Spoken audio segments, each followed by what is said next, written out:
ಎಲ್ಲರಿಗೂ ನಮಸ್ಕಾರ. ಕರ್ನಾಟಕ ಪರೀಕ್ಷಾ ಪ್ರಾಧಿಕಾರದ ಅಡಿಯಲ್ಲಿ ಹೊಸದಾಗಿ ಪೊಲೀಸ್ ಇಲಾಖೆಯಲ್ಲಿ ಖಾಲಿಯಿರುವಂತಹ 3991 ಸಿವಿಲ್ ಪೊಲೀಸ್ ಕಾನ್ಸ್ಟೇಬಲ್ ಹುದ್ದೆಗಳ ನೇಮಕಾತಿಗೆ ಸಂಬಂಧಿಸಿದಂತೆ ಇದೀಗ ಕೆಎ ಕಡೆಯಿಂದ ಅಧಿಕೃತವಾಗಿ ಒಂದು ಇಂಪಾರ್ಟೆಂಟ್ ಮಾಹಿತಿ ಬಂದಿರುವಂತದ್ದು.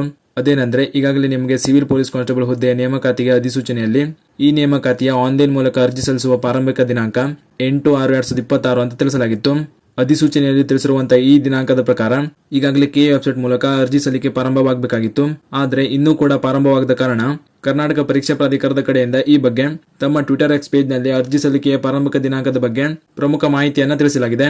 ಈ ಬಗ್ಗೆ ನೀವು ಸ್ಕ್ರೀನ್ ಮೇಲೆ ಕಾಣ್ತಾ ಇರೋ ಹಾಗೆ ಕೆಎ ಕಡೆಯಿಂದ ಟ್ವಿಟರ್ ಎಕ್ಸ್ ನಲ್ಲಿ ತಿಳಿಸಿರುವಂತಹ ಮಾಹಿತಿಯನ್ನು ನೋಡೋದಾದ್ರೆ, ಪೊಲೀಸ್ ರಿಕ್ರೂಟ್ಮೆಂಟ್ ಒಟ್ಟು 3991 ಪೊಲೀಸ್ ಕಾನ್ಸ್ಟೇಬಲ್ ಸಿವಿಲ್ ಹುದ್ದೆಗಳ ಭರ್ತಿಗೆ ಕೆಎ ಅಧಿಸೂಚನೆ ಹೊರಡಿಸಿದ್ದು, ಅರ್ಜಿ ಸಲ್ಲಿಸುವ ಪ್ರಕ್ರಿಯೆ ಜೂನ್ 10ರಿಂದ ಆರಂಭವಾಗಲಿದೆ.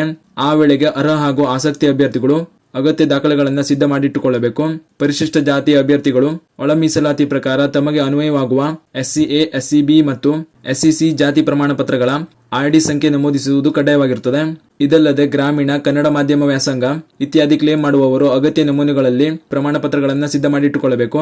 ಸಾಮಾನ್ಯ ವರ್ಗದ ಅಭ್ಯರ್ಥಿಗಳು ಗ್ರಾಮೀಣ ಕೋಟಾ ಕ್ಲೈಮ್ ಮಾಡಲು ಬಯಸಿದರೆ ಕಡ್ಡಾಯವಾಗಿ ನಾನ್ ಕ್ರಿಮಿಲೇಯರ್ ಸರ್ಟಿಫಿಕೇಟ್ ನ ಹೊಂದಿರಬೇಕು.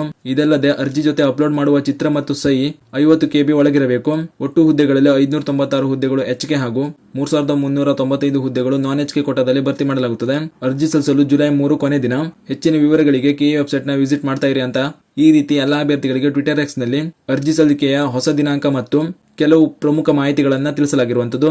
ಆದ್ದರಿಂದ ಅರ್ಜಿ ಸಲ್ಲಿಸಲು ಬಯಸುವಂತಹ ಎಲ್ಲಾ ಅಭ್ಯರ್ಥಿಗಳು ಕೆಎ ಕಡೆಯಿಂದ ತಿಳಿಸಿರುವಂತಹ ಈ ಎಲ್ಲಾ ಮಾಹಿತಿ ಪ್ರಕಾರ ಅರ್ಜಿ ಸಲ್ಲಿಸುವ ಮುನ್ನ ನಿಮ್ಮ ಸರ್ಟಿಫಿಕೇಟ್ ಗಳನ್ನ ರೆಡಿ ಮಾಡಿಕೊಳ್ಳಿ.